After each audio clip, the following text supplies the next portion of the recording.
మా పిల్లలు ఉన్నారు మా పిల్లలు వాడిని మీ ఇంటికి ఇలా అందించడానికి ట్రై చేస్తాం మేము. మీకు కాదు, మేము ఇవన్నీ ఆలోచించాం. మీకు పోయి ఉండాలి అసలు మొత్తం మీరందరూ.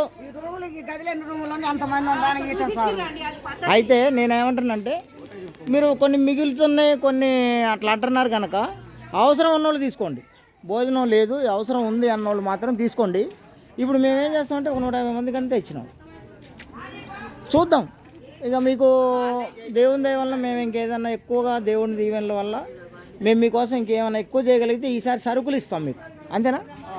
సరుకులు కావాలి మీకు, అదే కదా.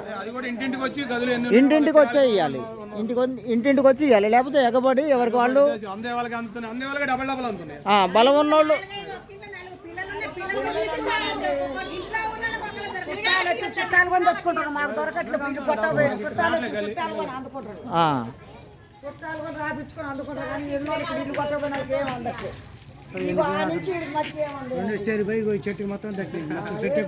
అవునా? ఓకే.